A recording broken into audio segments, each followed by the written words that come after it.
Good evening to you all, and a special welcome to visiting students from the CUHK Union in New York City who are here with us on a joint global studio between our Professor Doreen Noyes M1 studio and our invited speaker this evening, Professor Nader Tehrani, renowned award-winning design architect as well as leading architectural educator.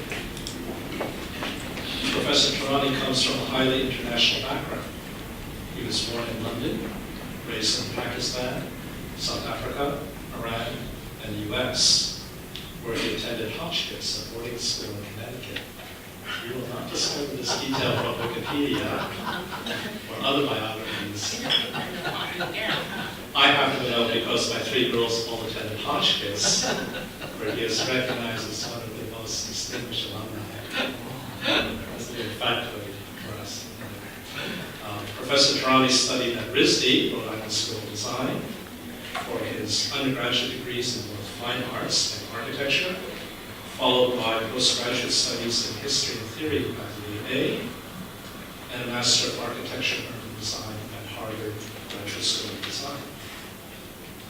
Shortly thereafter, he was appointed as assistant, associate, and an adjunct professor at Harvard, then professor and head of the School of Architecture and Planning at MIT, and since 2015 has been the dean of the Cooper Union Irwin and School of Architecture. In addition to his academic leadership roles, Professor Tehrani is equally renowned as a practicing architect. He founded Facade with Rodolphe Al-Curry, now dean of the School of Architecture at University of Miami. And they were later joined by Monica Pontedeleon, now dean of Princeton School of Architecture. So I cannot think of any other example of a practice of any size, large or small, where all its partners became contemporaneously deans of schools of architecture. His current practice, Nader, was founded in 2011 with two other partners and is based in Boston, New York. Within this brief time, Nader was consistently listed in the top 50 US design firms by Architect Magazine. Most importantly, ranking #1 in design for 3 consecutive years. Professor Tehrani has received numerous international design awards, including the CUHK National Design Award in Architecture, the US Artists Fellowship in Architecture and Design, the American Academy of Arts and Letters, several design awards for progressive architecture, I think 17 at last count, as well as the American Institute of Architects, Boston Society of Architects, and many others. Nader is a wide-ranging practice with portfolios spanning between digital fabrications, residential projects, and large-scale institutional buildings, including 3 schools of architecture for Georgia Tech, University of Melbourne, and most recently, University of Toronto. Again, that must be another kind of record, unmatched by any other architectural firm to design 3 schools of architecture. What impresses me most about Nader Tehrani's career is the fluid transition and seamless connection between his dual roles as a practicing architect and architectural educator, where one activity truly informs and enriches the other, such that active research takes place within his office with what is called NADLab to explore digital technology with materials, methods, and manufacturing. And this culture of making and materiality, I'm sure, informs the curriculum and culture at Cooper Union. In both instances, whether school or practice, computational design and research-based fabrication are not ends in themselves, but the means to an end, to achieving light, geometry, texture, and materiality, which constitute the essence of the art of architecture. So please join me to extend a warm welcome to Professor Nader Tehrani to speak about the Untitled Chapter.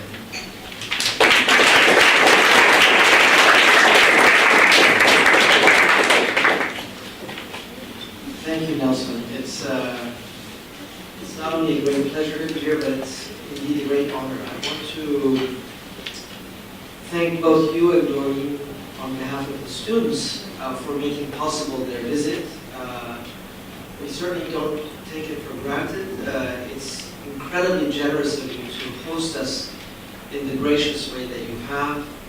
And after the crits today, I also come to appreciate the importance of gaining a completely different lens onto some of the intellectual content that we've already been invested for 6 weeks or so, but come to relearn in the span of 4 hours.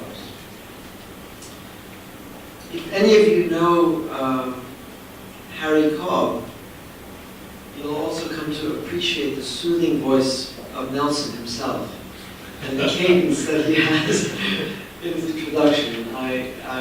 I really appreciate that. And are you close with Harry? I need to ask you, is there a tutelage there, or is this? No connection. The talk tonight about the tectonic brain takes all of the complexities of architecture and in a strange way reduces them to some really basic fundamentals that I like to speak about, and that has to do with the curious material agency of starting architecture with a basic unit and a form of aggregation. Reductive though this may seem, it is a lens through which we inaugurated our practice some many, many years ago, and has obviously acquired a different level of complexity as it's taken on. A different kind of form and series of patronage and commissions. When you look at this image, it's quite unremarkable. I mean, at the end of the day, it's just a zebra. But when you look more closely, it's only then that you realize that there's something wrong with the image. And you realize that the grain of the image is completely off. It's only once you re-inspect the grain of striping that you realize that it's almost always perpendicular to the extrusion of the torso and the limbs. In architecture, we operate with these grains quite often, and sometimes artificially so. And so as we establish our operations, we're never in confusion about what is natural and what is artificial. Architecture is almost always artificial, and we're completely conscious of that. We make out of wood with a plane saw cut, a quarter saw cut, a rift cut, and so forth, and they produce different natural grains. These are not natural. These are things that we do to them by the way that we cut through them. And from them we gain the pleasure of certain veneers that become the representation of those things would. When we built our first coffee table, we imagined a butcher block system. And as you begin to aggregate plywood in a butcher block system, it produces the semblance of a natural grain. But in fact, it also approximates that kind of condition that you achieve with quarter sawn wood. And only quarter sawn wood does that because you're going perpendicular to the radius of the wood, of the log, as it were, and gaining the multiplicity of grains. When you look at the relationship between the end grain of the plywood and the quarter sawn walnut, it's only then that you begin to appreciate the way in which there's an oblique symmetry to this table that rotates around the Miesian corner, as it were. In turn, you may also appreciate a kind of latent connection between the quarter sawn walnut on the outside and the zebra wood on the inside, which is explicitly striped. Its grain is, in a way, amplified. You may also begin to appreciate that as you cut the table legs on the diagonal, a kind of figurative moment, the result of its structural performance, you also gain another type of figuration in the way that essentially the plywood is cut against its grain.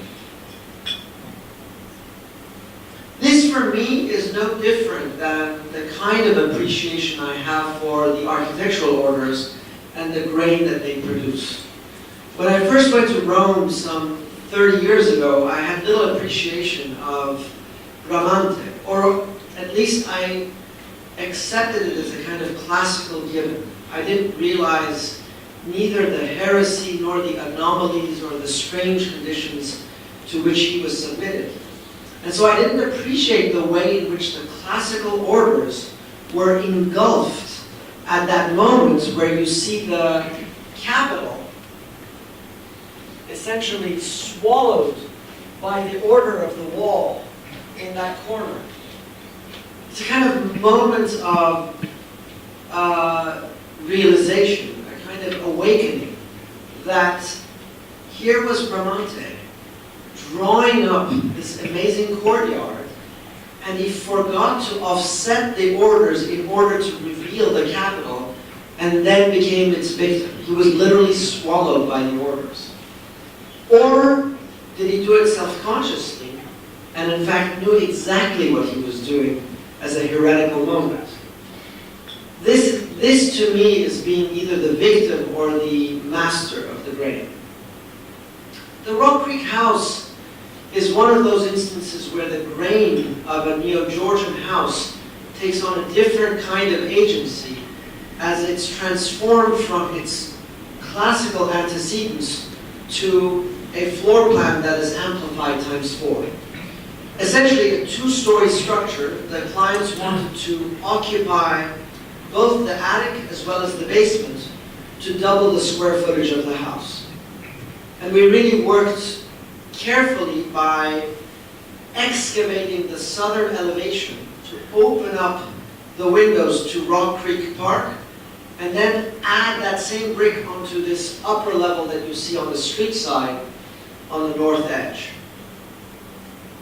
which makes the southern face essentially a glass wall, essentially an open free plan with a steel frame with brick veneer. We'll talk about that a little bit as we go through this. But what appears to be a brick building, load-bearing wall, transitions from a load-bearing wall condition on the north to a curtain wall condition on the south without revealing ever the seam that is between the two. The plan then is pretty straightforward because it's straddled between the confines of a cubicular structure that was already there with the excavated horizontal openness of a free plan on the southern edge. But most importantly, it gains traction from the north-south party walls that demarcates the original house with its two additions to the east and the west, and the way in which they create a north-south structural grain, which is what we co-opted as a way of architecturalizing the new insertions of end-grain plywood for all of its furnishing and all of its buildings. The radical move towards this house was upon entry from the north end, to create a double height space to double the space of the living room, so that there's a winter living ground floor level and a summer living room that opens to the garden in the lower level, and an atrium upon entry that connects you directly up to the top floor, the attic, a playroom for the kids, is basically acoustically accessible all the way down, and a middle level that has a homework room for the kids. This room, or this section as it were, brings the entire house together, and within it, the grain of the plywood begins to orient itself north-south, revealing that porosity that brings the southern light all the way through the depth of the house, all the way to the northern elevation, while maintaining a kind of compartmentalization on the east-west axis. In fact, there are no doors on the east-west axis. There are only moving walls. So the white wall on the right moves to the right to close off the kitchen, and another full-height wooden panel conceals the family room to the left. But the panels of wood, which are approximately 2 feet wide, establish the longitudinal grade of a panel, while the end grade reveals the opposite grain on a north-south angle, ascending up in the spiral stair that articulates the core of the house. And then, of course, moments of figuration enable the descent into the basement, which is connected then to the garden level, and all that is mechanical, electrical, and accessory-wise is absorbed within the logic of this paneling system. The only exception to this, of course, is the turning of the corners, which occur particularly on the southeast corner, as we develop a way in which the building at large establishes a connection with the garden. And it's at these moments where the office opens up into the swimming pool and Rock Creek. In fact, you see the Washington monument just to your left, and establishes essentially a moment in which the grain of that wood gains a certain depth to create furnishings within the logic of the windows. Chaises longues, seats, libraries, and so forth. And of course, a requisite benefit, the kind of hardware that eliminates essentially door handles and doorknobs and other things, and essentially fits your hand within the logic of the grain.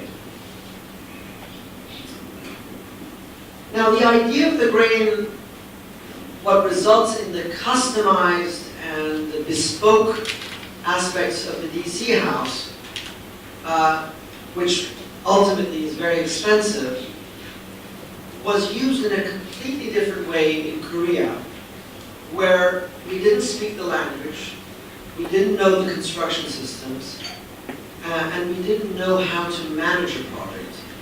But we were told that if you find a way in which to design the building with only 4 details, you may yet survive the process. The model home gallery is a building type that we don't have in America, and I don't know, but I don't think you have in Hong Kong either. But essentially, it's a building type that is extravagant in its various expressions. You can see here, one for Hyundai, another one for Samsung, and various others, where what seems to be a civic building or a museum-like building is in fact a temporary structure, temporary for about 10 years. What happens in them is that they are big boxes within which they build about 20 sample apartment units to sell. So it's a sales office, essentially. It's a mall for selling houses. And then the houses that they sell are built in the dozens and dozens of buildings and inserted all over the country. And most of them are pre-sold before even the buildings are built. As a payback to the community within which these model home galleries are built, public amenities are stuffed into the base in the form of auditoria, galleries, cafes, and so forth. To put it more dumbly, it's a glass box at the base with an urban potential to connect to the street, to the park, wherever it is, and the top is meant to be figurative. I say that because our first intuition was to build just that. Nothing more, nothing less. A nice black box on top of a glass space. But their ambitions were great, and they wanted a certain figuration that anticipates sales. This is the documentation of the site as we saw it and documented in a very fast-paced project that was about to happen in no more than a year and 3 months. We did our working drawings in less than 6 months. We handed them over, I believe, in October, and then we never heard anything back from them again. The project was over. Sometime in January, I got this image in my email, and they said, we need your help. We don't know how to turn the corners on this building. Of course, as you can imagine, we had designed the building with the 4 details I mentioned, but with a certain complexity that required the exactitude of oversight. And building this structure on a 24-hour schedule, 8, 8, and 8, it was able to gain quite a stride over those 3 months, but not with our input. And essentially, it's composed of a vertical storefront system at the base, a horizontal louver-based system on the top, a ground that comes from the outside and goes to the inside, as well as a ceiling strategy. These were our 4 details. Conceptually, the building was a black box above, completely porous at the base, putting all of the structure, the lighting, mechanical systems above, so that everything is essentially suspended from above as a series of stalagmites that connect to the ground. The abstraction in this representation is so basic and maybe so clear that there really isn't a difference between its projection as an image and its fabrication subsequently. It is not well built, it is not badly built, it is just what it is. But the ability to absorb all of that logic within the striations of its grain was really the gamble that we made and essentially won.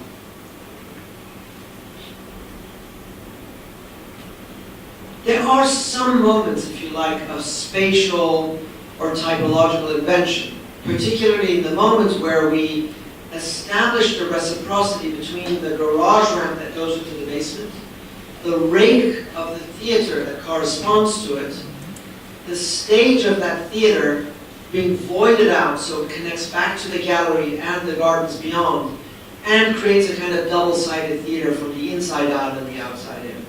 So there are moments, if you like, of contribution to what is otherwise a white box at the base and a black box above.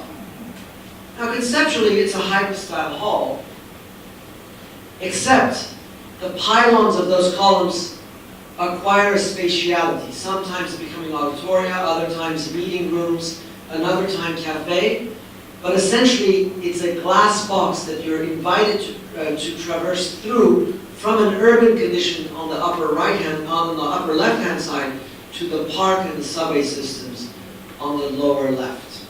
But also malleable enough that the client can interact with it and still maintain the clarity of the partie. The grain of the vertical mullions then acquire a certain logic, a stubborn logic, if you will, of vertical striping, a kind of bar-coded system that creates an added grain to filter the sun on the south, deepens the fins on the east and west to protect from the extremity of the sun in the morning and the afternoon, and more open and wide panels to the north where it doesn't make a difference. So effectively, it's a dumb domino frame whose edges are truncated at the top to produce a kind of sinuous figure at the top, while shrink-wrapping the base of this building in relationship to the very programs that it sustains at the ground floor.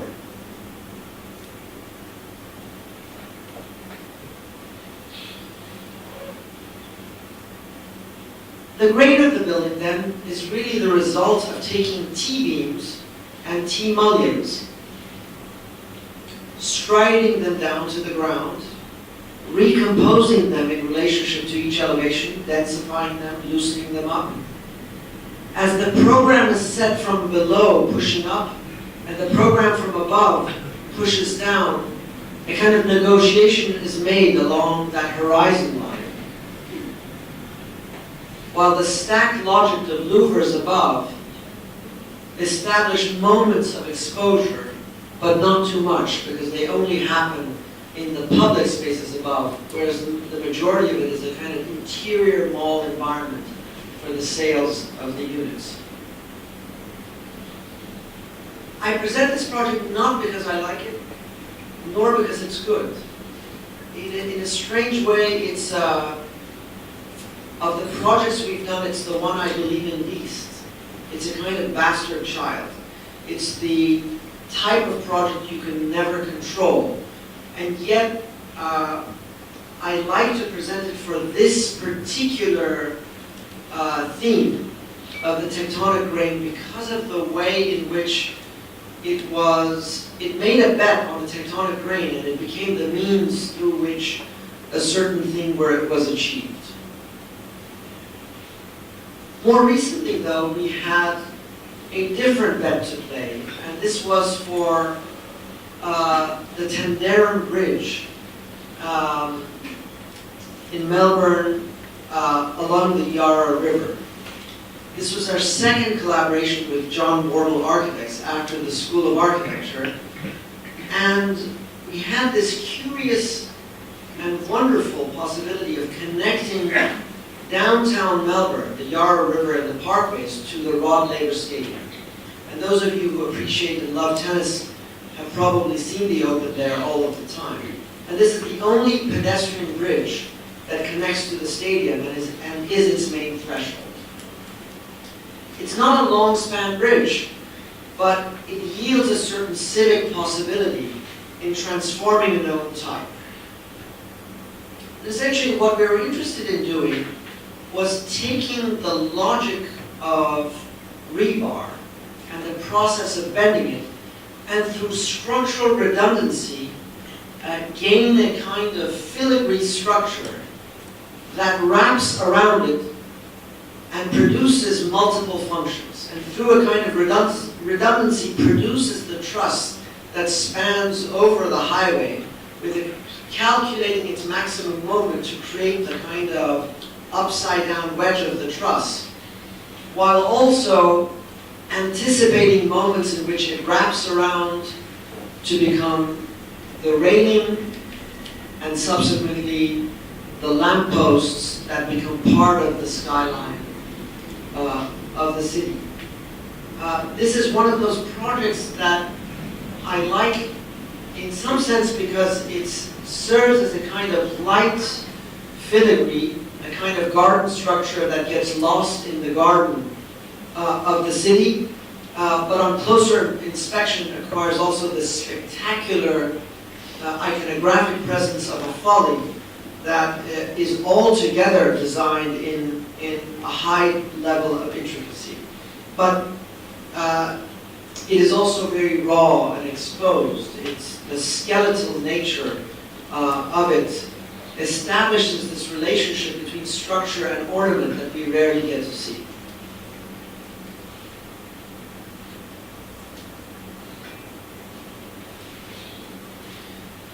The idea of grain acquires a different meaning in the New Hampshire house.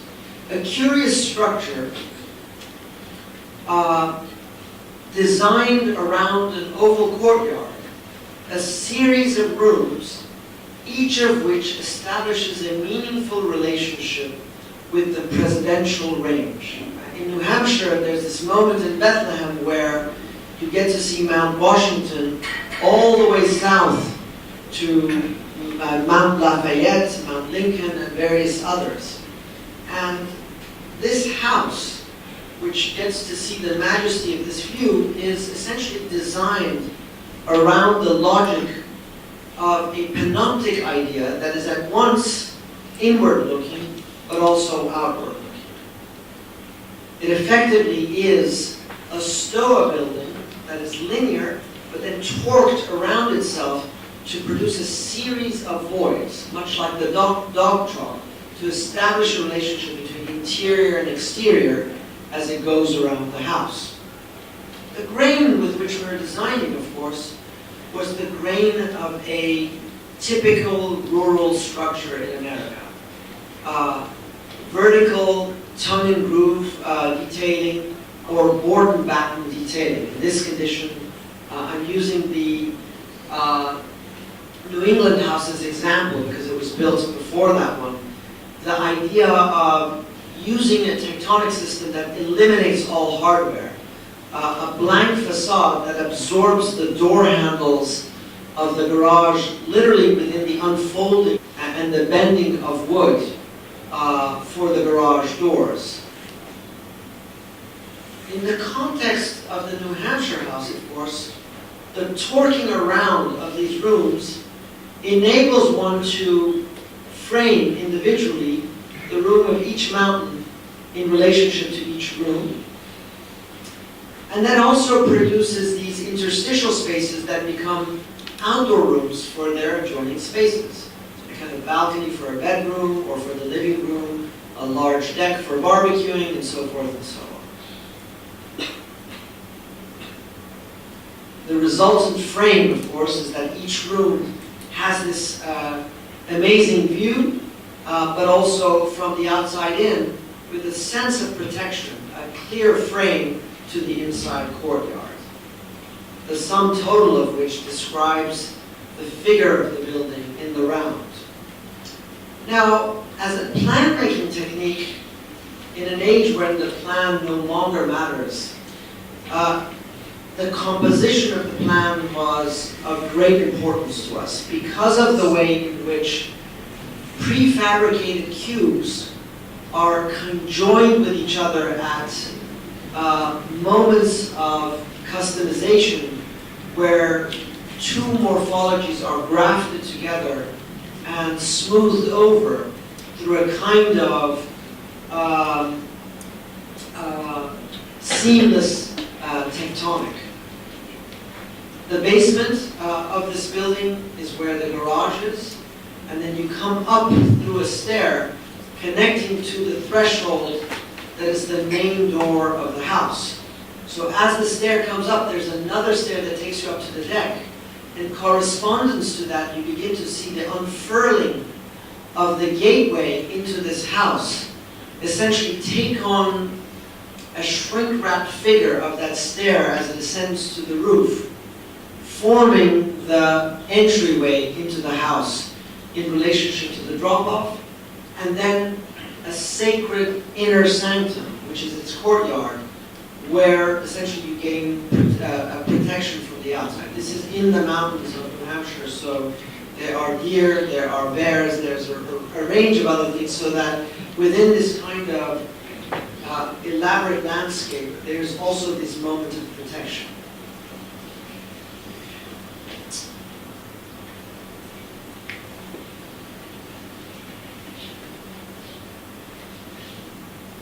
Now, the assembly of these rooms is actually aggregated by a series of vertical fins, as I said. Tongue and groove stacking, board and batten, allows for an incremental rotation that enables the figuration of that threshold into the site, but also the elaboration of a figure that eventually becomes the excuse for the large portals that open up onto the landscape. It's minimal, but also quite elaborate at the same time. It's able to take on many configurations. The planimetric operations that we've undertaken are, of course, quite known to you. From Kahn to Stirling to a variety of other precedents, you begin to see the markings of a planimetric idea that refuses collage on the one hand, but also refuses the impulse of expressionism on the other.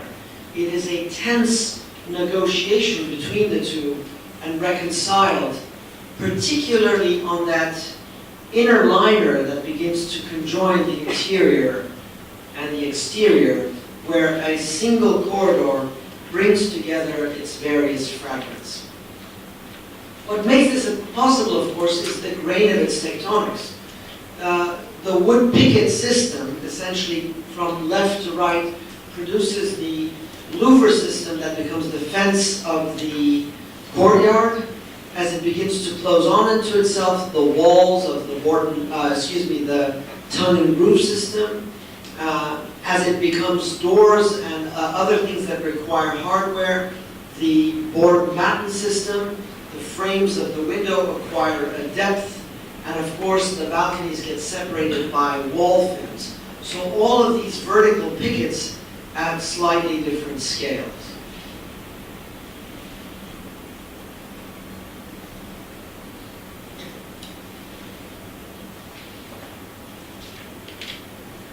Sorry, it's not going forward.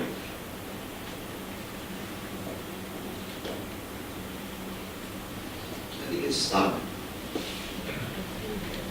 Ah, there we go. Thank you. And it is an animate system that is almost sandwiched between two neutral slabs, anticipating even the snow as a kind of added abstract tectonic on top of that, negotiating the seasons. It's maybe no secret that we operate on the one hand with a tectonic that is suggestive of a certain way in which the interiors work, but an architecture that speaks, what Ledoux would have called architecture parlante. We're interested not only in the surface of architecture, but the ways in which it works with its interior. Consider for the moment the relationship between the small tables you see on the underbelly to the left and the large monumental figure on the right, and the way in which one constructs the other. The precast systems of those tables are exactly what makes up the stair pylons of the construction of the monumental civic table on the right. And the curious skin system of the staircase is the result of the staggering of the landings as they go from one to above. And so we enjoy, if you like, the grain that is not simply a surface, not only skin deep, but rather begins to display the depth at which architecture needs to negotiate its functions and the way in which it operates as a series of systems. It is with this spirit that we went into the Seoul Cinematheque competition that we just lost. And this is a moment that I have to present this to you to get it off my chest. In a city that is a composite between the historic city and its traditional architecture, the 20th century city with its emergent marketplaces and the domino frames, and the new city, this is the Cheonggyecheon that was just opened up with the towers. It is a hybrid city that gives you no immediate triggers for how to operate on a very dynamic site. The site in between back alleys, towers, and a series of other civic structures is no place that you would imagine for a cinematheque structure, essentially a civic structure of the sorts. But it's what they could afford, and what they could afford was a very small plot of land that mandated a series of stacked theaters that had already been almost programmed and designed by them. We had to give it form and a kind of urbanism. In our minds, what was important was to connect the main street to the back alley, the back alleys being a vital part of the Seoul urbanism, with small restaurants and shops that are as vital as the main arteries. The necessity for parking, believe it or not, that comes through the back alley and descends into the basement through an automated elevator system. and a fragmented view in relationship to the city between low buildings, mid-rise, and high-rise in various degrees of shade that you can see. With our building, unapologetically object-like, oval, operating in the round as the one civic structure within a medley of commercial buildings. The one object building that you see in the distance that announces itself in the round. Simply said, it's a series of public programs at the base with a lobby in the green that conjoins the two theaters above it with the one theater below it, and a gallery and public space for the entry. A lobby that also becomes another theater, a kind of casual seating system with a theater that anticipates 250 people.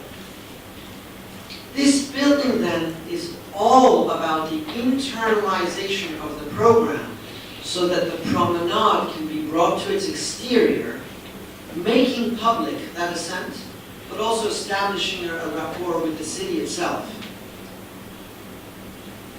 Then on top, the administration, the media center, the mechanical systems that crown the building with all of its other ensuing programs, and the narrative of that circulation ascending the building all the way to the top.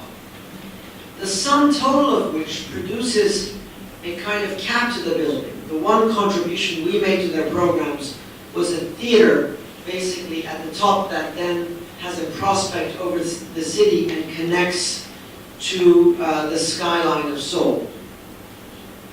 As we began to develop an idea about the logic of its tectonics, we also realized the radical limitations of the budgets. And so we realized that if we establish a relationship with the film, unraveling, as it were, around this banding, that there could be a relationship with flat stock perforated metal that establishes a direct relationship with the slabs of the stairs, the theaters, and the horizontal offices that begin to cascade up and down, negotiating a normal access to each of its local conditions. And so essentially, with the porosity of that skin and the permeability of the light that comes through it, you begin to see a kind of multiple narrative of these interiors and exteriors as they begin to negotiate in relationship to each other. The promenade of that building then is anticipated in relationship to a series of cinematic sequences, all the time anticipating a certain relationship with the building. So for instance, at the base of the building, there is the entry to the sidewalk that connects to the back alleyways where the restaurants are, the sidewalk.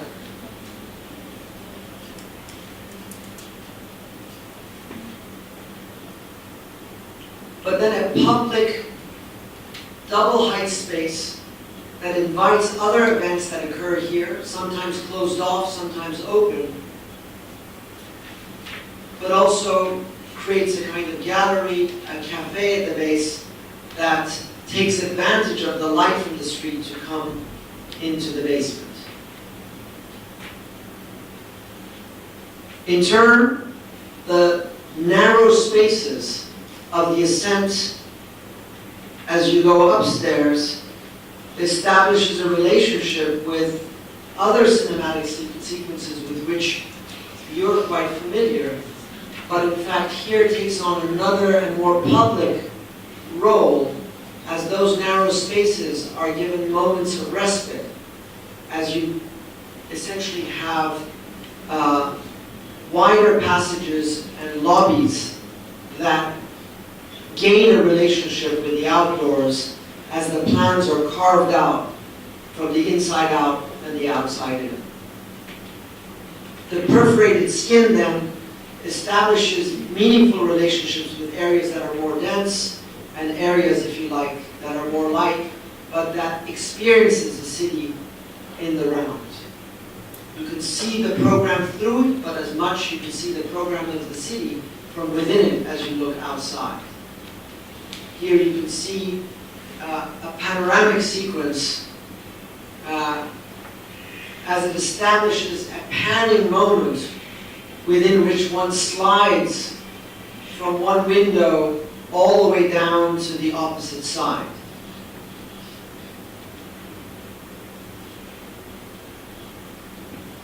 On the upper levels, where you have the library and a kind of reading room, also a smoking balcony that connects the ribbon window all the way through to a public moment that reframes the city from a different perspective. All the while acknowledging the grain of the corrugated metal as the basis for the anticipation of these deformations. So this reciprocity between the internal organization of the building and the exterior conditions of its fenestration and the slabs that create these anamorphic moments that are the basis for its articulation is in great part the way in which some of the discrete elements of its architecture were conceived as unitary moments that make sense on their own without needing to establish a systemic relationship with all of the other windows. As a civic building, this is one of those curious moments where you do not have the responsibilities of an office building or a housing and allows for the kind of figurative freedom that this otherwise economic system allows. And then, as a kind of element at the top, a public theater at the very top that on the day, during the daytime can be a belvedere overlooking the city, but then at nighttime becomes a kind of site for cinema as part of the skyline of the city allows and anticipates in relationship to its skyline.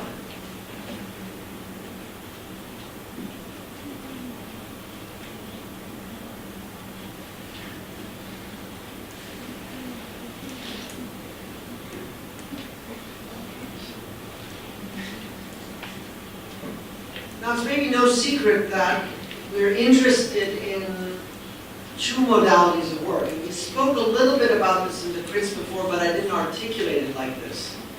But we're interested in the configurative act of making architecture piece by piece. As you can see from the nest on the right-hand side, a bird has to discern that out of each blade of grass, something larger can be made. But you and I can readily understand the relationship between the figure of the nest and the figure of the bowl. And should that bowl be cast out of concrete, it is made out of aggregates nonetheless. Smaller molecular parts that can be broken down into elements. We are interested in that tense relationship between figuration on the one hand and configuration on the other. We had the occasion in Korea to do a folly for the Gwangju Biennale that took door handles, a series of fragments, to create an environment that is the result of something incalculable, although pure as an overall figure. Connected to the ground by some erratic points where there was no infrastructure, no pipes, no access points to the infrastructure of the subway system, with a pure figure at the top, we developed a tectonic grain that was the result of structural parameters. In other words, a column has compressive forces pushing down onto it. A capital has the responsibility of distributing loads that are spanning from the sides down into that column. And of course, the canopy above is essentially functioning as a truss. It has triangulated properties that need to be welded in at least 3 points in order to provide for the redundancies to allow for the spanning of this atmospheric cloud that is overhead.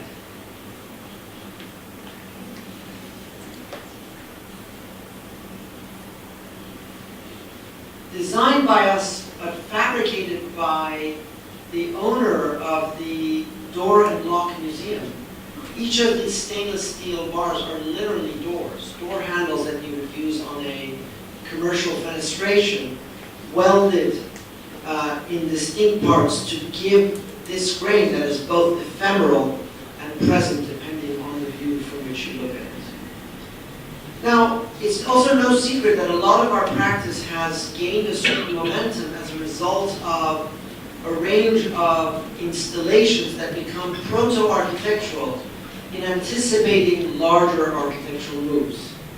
One of our obsessions has led to a series of experiments both at the small and at the civic scale, and that is the magic of the suspended structure. All of you are familiar with Caesar's expo structure, suspended in tension.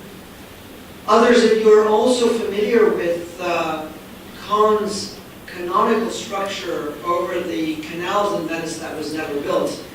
But obviously, as by now you can see, my fascination with that is not that it's structural, but the idea that the structure establishes a direct programmatic relationship with the theaters on the inside.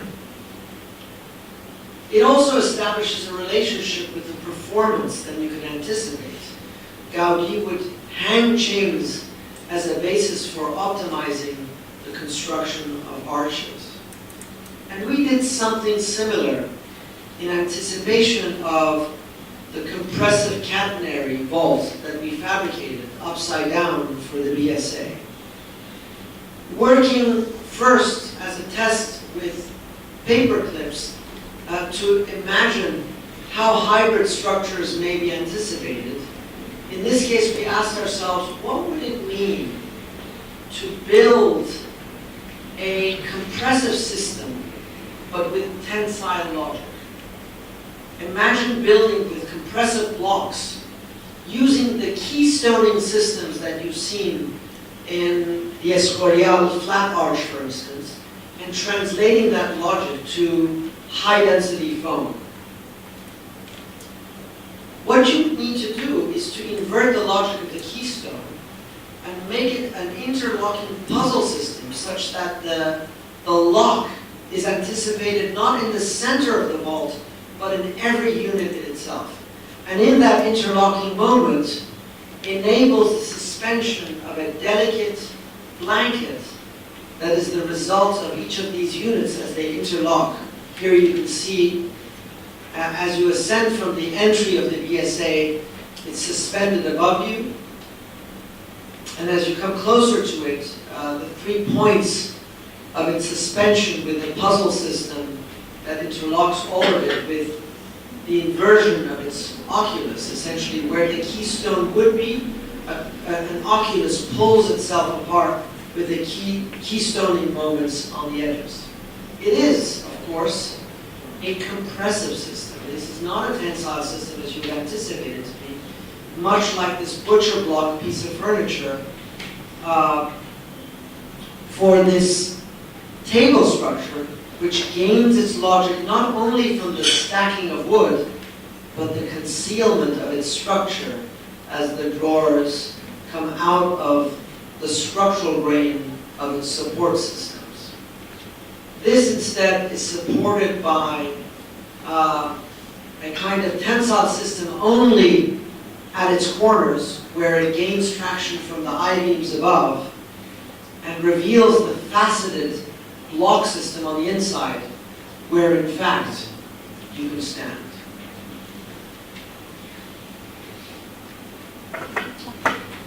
So what is this connection to the schools of architecture? It so happens that two of these architecture systems gain a certain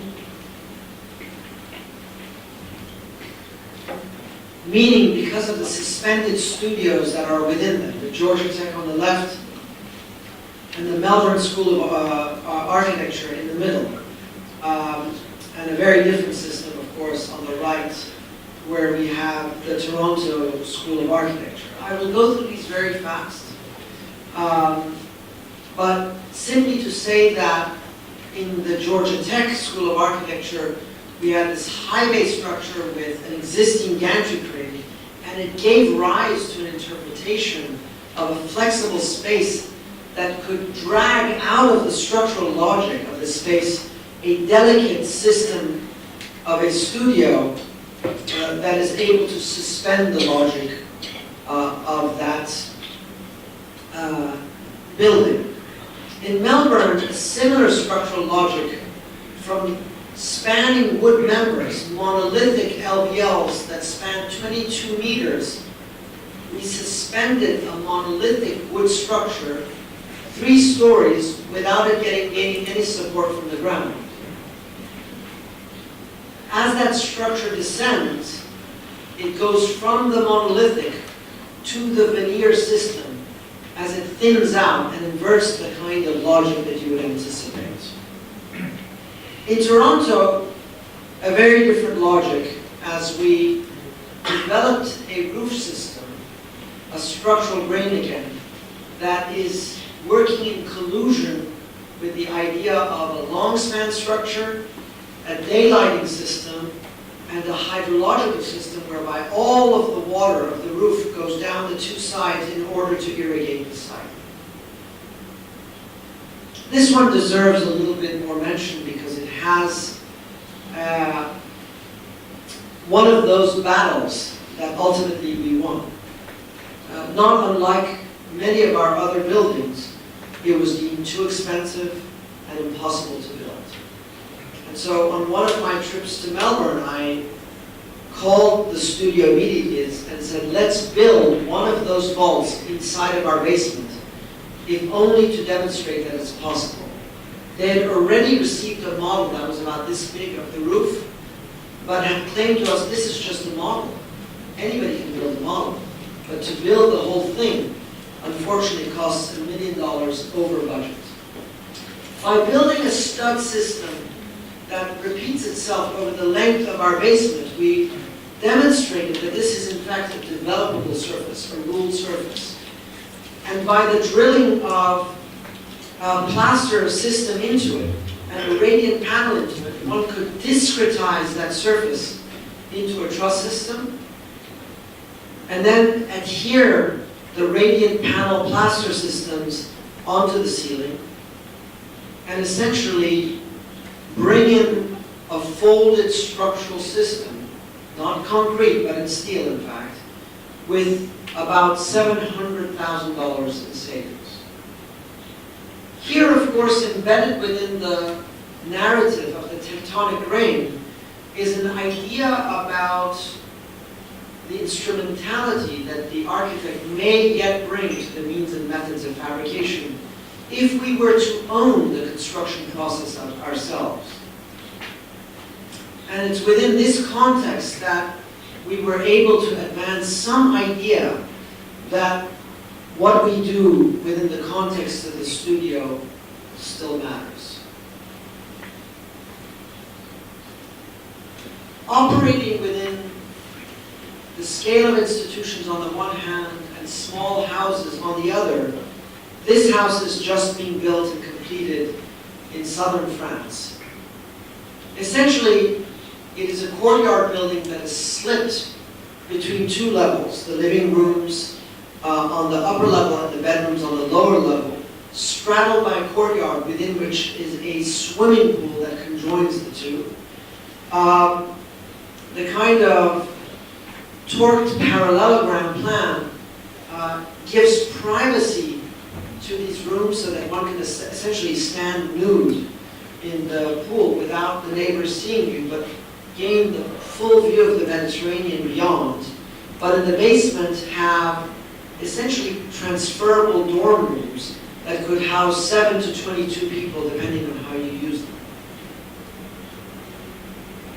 The logic of the plan then is to accommodate the eccentricities of the site plan, gaining the best views not only downhill but also uphill into the forest, accounting for the slope of the site to develop a massing strategy that gains views for all of the volumes, but then a circulational loop that connects the building as a unitary element,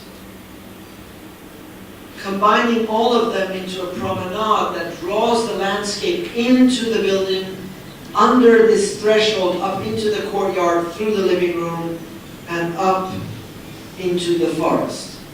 As much of an object this house may seem from the point of view of arrival, it is really a landscape piece. At this one moment, as you're entering the house, it yields a view onto the Mediterranean, the pool. Much like a case study house, it is an extruded glass logic with a retaining wall to the right. And simply what we do is we begin to unfold the roof to allow for access of light and air to the west, and a structural logic that does not merely span the width of the building, but actually the length of the building in a kind of civic gesture towards the monumentality of the umbrella pines to the west.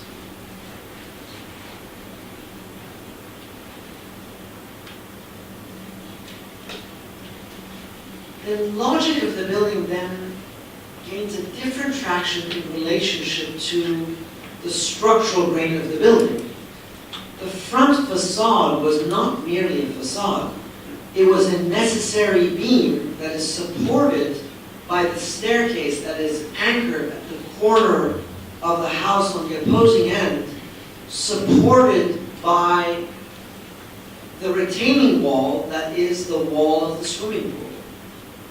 So this wall on the edge of the swimming pool extends all the way into the house and intercepts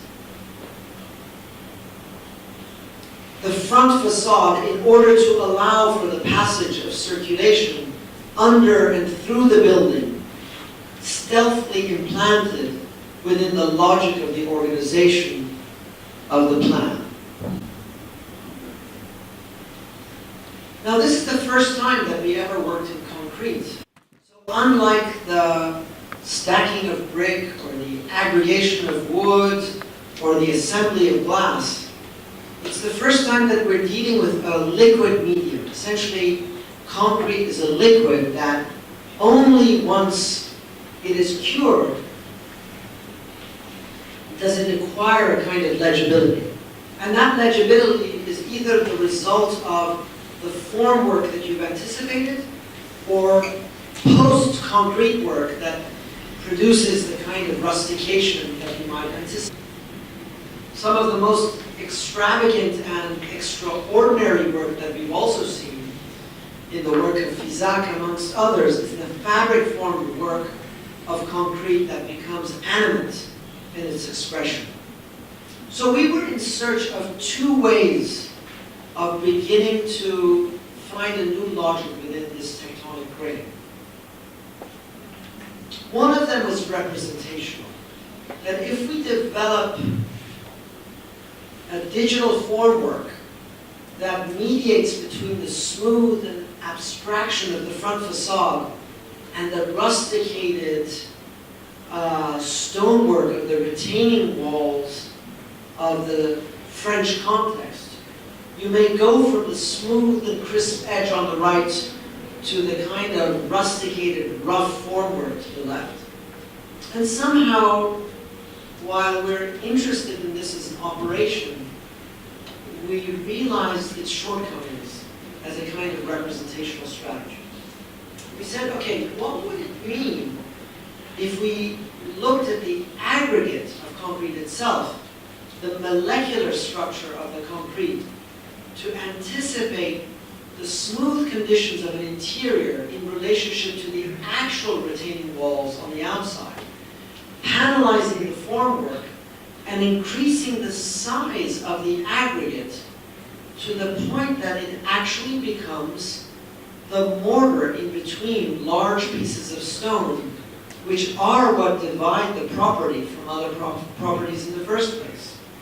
And so the tectonic system of this building emerges from this curious logic. And right now they're in the process of building some of its more smooth parts. And here you can see also the connection between the concrete, the wood formwork, the striations of the wood, and the aggregate, which emerges from the kind of red-hewn earth of that context.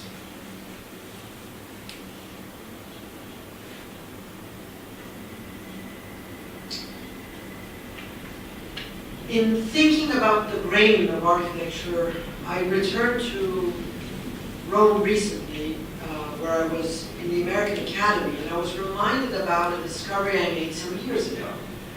And that is that when I first went to Rome, I had no idea why streets were made up of these cobblestones and what relationship they had to pattern. It's only when you think about it that it has a direct relationship with the body and labor. That somebody has to sit on their knees, and the tectonic grain is the result of the sweeping arch of an arm that incrementally moves forward as they build the streets.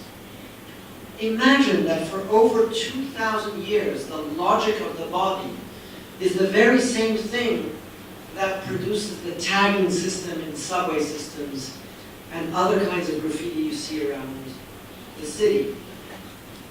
It is only now that we anticipate a different kind of tectonic grain with the elimination of the hand through digital fabrication, through 3D printing, and other such things that allow for essentially a wholesale challenge to this entire lecture that excites me to rethink all of the things that I just presented to you. But underlying this is a kind of fascination with the material and the narrative aspects of architecture. Something that harks back to the classical antiquities and my innocent, though belated, discovery after my graduation from RISD of the logic of the Greek temple. I never understood for some reason that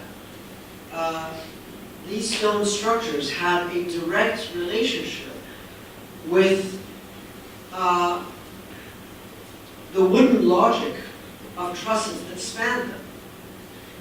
And so the triglyphs, of course, have a direct relationship with the spanning of beams that goes the width of the building. And if you accept this narrative, then you'll also accept the petrification of that wood to stone because it's part of the fiction that is played out. But then all of a sudden, as you turn the corner and you see the triglyphs turn the corner, there's a crisis of representation, a crisis of actuality, because all of a sudden you realize here, particularly at the corner, where the triglyphs are shifted from the center of the column to their corners, that it is the narrative of architecture that holds the discipline together and not its actuality. And part of the pleasure of what we do has to do with the negotiation of its facts and its fictions. Thank you very much.